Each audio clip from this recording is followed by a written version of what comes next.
Quem diria? Hoje é. Hoje é 16 de julho de 2020 e o ministro Eduardo Pazuello está completando 62 dias como interino. Aí mereceu uma homenagem muito comovida e muito comovente do chefe que o pôs lá no ministério, o capitão reformado, proibido de cursar os oficiais, o ESAO, pelo general Leônidas Pires Gonçalves, quando era ministro do Exército, no governo Sarney, e chamou de predestinado. Predestinado é uma palavra praticamente evangélica, alguém que está destinado a um grande feito, a uma grande tarefa. E a tarefa que o Eduardo Pazuello, como intendente, pegou do Bolsonaro, foi uma tarefa nobre e remunera bem, difícil, especializada, e que não é o caso dele. É comandar o Ministério da Saúde no momento da maior pandemia dos últimos 100 anos, que já está ali com 2 milhões de registros infectados no Brasil, 75 mil mortos. É muito, né? O Bolsonaro dizia que se nós repetíssemos a gripe anterior, chegaríamos aos 700 e olhe lá. 700, não é 700 mil, não. Hein? Ou seja, o Bolsonaro continua desprezando a Covid-19, o vírus, o coronavírus e a pandemia. E o Diego Amorim, um verdadeiro desmancha-prazeres, que trabalha para o antagonista, que também é um desmancha-prazer, contou uma historinha interessante. Ele fuçou lá nos registros do Palácio do Planalto e descobriu que, na verdade, o Bolsonaro só teve duas a cada 31 dias, de média, reuniões com Eduardo Pazuello, desde que ele assumiu o ministério no lugar de Nelson Taixe, para ser provisório. E agora parece que a provisoriedade vai valer, porque os próprios militares estão querendo que ele vá para a reserva, e ele prefere ficar na ativa. E como general de brigada não pode assumir nenhum comando, ele pode ir para o cargo que ele ia começar a desempenhar e foi interrompido para ser ministro provisório, para ser secretário-geral da Fazenda do Taixe e depois ministro provisório, Imagina se ele não fosse provisório, hein? Bom, os militares parece que amansaram mais em relação ao Gilmar Mendes depois da mediação que o próprio Bolsonaro resolveu fazer e entrou em contato com o Gilmar Mendes. Olha, deve ser assim mera coincidência, porque o presidente é um homem que não ia misturar as coisas, na verdade, você não acredita. Você acha que o presidente Bolsonaro ia misturar as coisas, mas o certo é que o ministro Gilmar recebe tratamento especial e é, ao mesmo tempo, o relator do pedido do filho Nota 01, Flávio Bolsonaro, para que o Supremo cancele a investigação do Ministério Público do Rio a respeito de sua participação no crime generalizado da Assembleia Legislativa do Estado do Rio, Alerj, de peculato, corrupção, lavagem de dinheiro e organização criminosa. Que os simpáticos, os que passam pano, chamam de rachadinha, porque é uma coisa assim muito agradávelzinha, diminutivazinha e tal, Pois bem, o que é certo é que os militares, em vez de ficar bravos com Gilmar, com a história da palavra genocídio, e eu vou voltar a ela aqui, nesse comentário, deviam ter ficado bravos era com os seus colegas, Os 20 que estão lá no Ministério da Fazenda. Alguém distribuiu uma foto aí, eu não repasso nada que não seja de alguém que eu conheço ou de algum veículo que eu considero importante, mas era uma reunião só de oficial e dizendo, isso aqui é uma reunião do Ministério da Saúde. Bom, faz todo sentido, Pois então, a verdade é que está circulando uma versão que eu não sei se foi digamos, vazada pelo próprio ministro do Supremo Tribunal Federal, Gilmar Mendes, ou pelo Bolsonaro, que na conversa pessoal que ele teve por telefone com o Bolsonaro, eu teria alertado sobre o risco de a gestão da pandemia no Brasil parar no Tribunal Penal Internacional em Haia, na Holanda.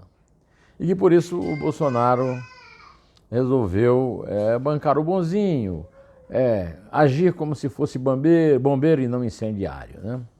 Só que ele vetou 11 artigos do Marco do Saneamento, só para prejudicar os governadores que eram interessados no artigo, porque esse artigo previa a permanência de empresas estaduais que geram, como por exemplo, aqui em São Paulo, a Sabesp, né? Que gerem a questão da distribuição da água.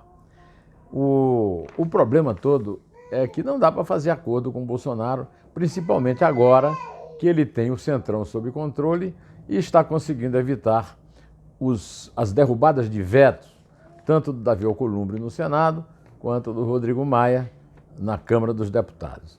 O que é certo é que ele vetou 11 artigos do Marco do Saneamento, que eu elogiei muito aqui o Marco do Saneamento. E era para ele ter sancionado inteiro o projeto do Congresso, simplesmente pelo fato de que cumpriria um acordo que foi feito. Afinal, o Bolsonaro vive chamando a si mesmo e aos bolsonaristas de cidadãos de bem. Aí eu pergunto, cidadão de bem não cumpre acordo que faz com os outros, mesmo que não sejam tão de bem assim? Quem é que é menos de bem? O cidadão de bem que não cumpre acordo ou o cidadão que não é de bem e cumpre acordo? Olha, é difícil, não é? Aliás, por falar em veto, eu quero lembrar que na legislação sobre a pandemia junto a populações indígenas, o Bolsonaro também vetou 2 artigos da mais capital importância. Um artigo garantia a distribuição de água potável para as comunidades indígenas para evitar uma contaminação muito grande e grave entre elas. Por que é que ele vetou? A explicação é que não havia origem, como se houvesse necessidade de origem nos casos de Covid, né? Em questão, na pandemia, foi resolvido que o orçamento seria, digamos, flexibilizado para o uso menos para índio, né? Além disso, ele também vetou um artigo que previa a montagem de UTIs para índios. Isso não seria genocídio, hein? Os militares estão bravos com a palavra genocídio, que o Gilmar usou, muito coleguinha já escreveu, olha, não é genocídio, aí vai um corre no dicionário, como eu faço muito, né? Genocídio, quando mata uma população, uma sociedade, é um crime social. Mas olha, esse critério já foi bastante modificado lá em Haia, que é o lugar onde se julga isso, e não é só uma definição assim limitada e fechada sobre, por exemplo, o que Hitler fez com os judeus, os pogroms dos comunistas na Rússia e outras perseguições a raças, a tribos, a povos, né? Aí o meu amigo Edilson Martins, que era amigo dos Vilas Boas, os irmãos indigenistas, né? Ele tem um perfil no Facebook que eu aconselho muito, eu sigo diariamente, um show de lucidez e de experiência na história do Brasil, na intimidade das populações indígenas. O Edilson escreveu no Pasquim durante muito tempo a respeito dessa questão indígena e também ele trabalhou comigo quando eu trabalhei no Jornal do Brasil, no Rio de Janeiro, né? O Edilson lembrou que esse genocídio, contudo, não é uma coisa recente, né?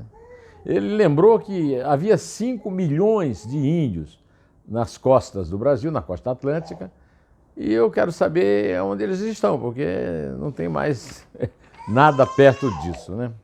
Então, se isso não é genocídio, o que é que é? Não, mas olha, tem também os da Bacia Amazônica que não foram contados nesses 5 milhões. Não é genocídio, não.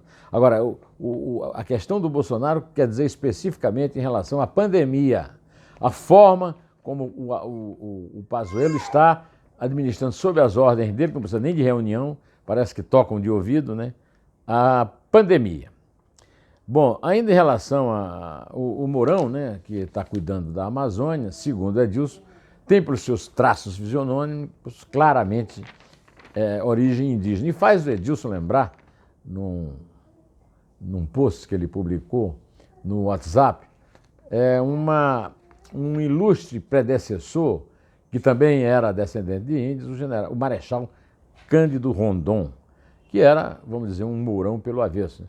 E ele compara o Cândido Rondon com o Theodore Roosevelt, numa famosa expedição à Amazônia, com o Mourão, com o Bolsonaro, para dizer como nós regredimos. E é verdade isso.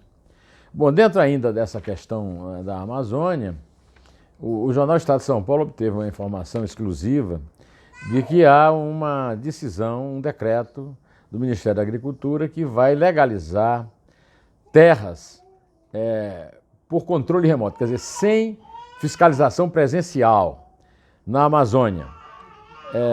Isso aí é o resultado de preguiça, porque não custava nada mandar uma equipe verificar essas propriedades que eles querem legalizar, e de muita boa vontade com grileiros, garimpeiros ilegais e outros eiros que o Bolsonaro e o governo dele têm, né?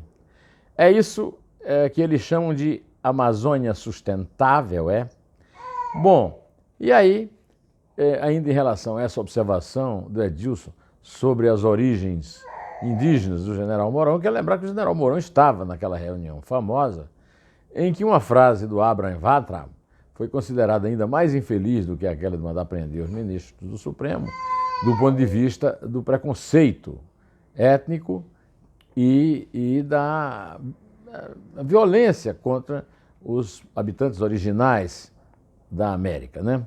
O Abraham Weintraub disse que tinha nojo quando ouvia essa expressão populações indígenas, porque no Brasil o povo brasileiro é um só.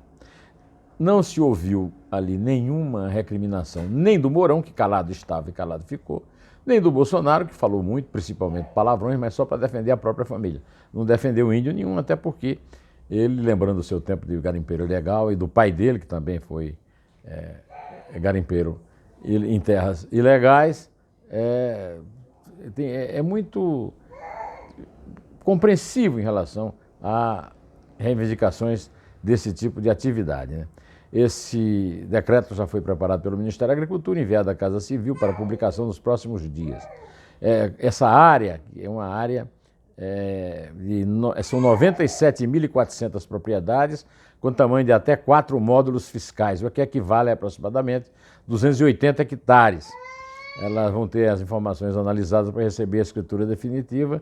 Isso, somados, atinge essa área total de 6.354.000 hectares. É como se toda a área dos estados do Rio de Janeiro e Sergipe fossem regularizadas por meio de sistemas, sem vistoria presencial. Pelos dados do governo, esse volume equivale a 40% de toda a área passível de ser regularizada na região.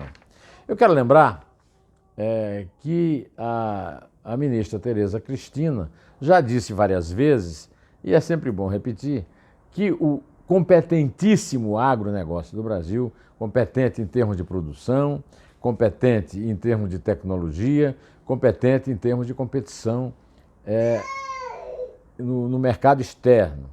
Ela já disse que não precisa de invadir, devastar, queimar ou desmatar a Amazônia para o agronegócio continuar prosperando e sustentando o Brasil como tem sustentado. Não precisa. Quer dizer, não se deve usar esse tipo de sustentabilidade para defender qualquer tipo de devastação na Amazônia. E também é bom lembrar, e o Edilson faz isso, e eu também me associo a ele, que agora esse não é mais um tema ambientalista, esse é um tema econômico.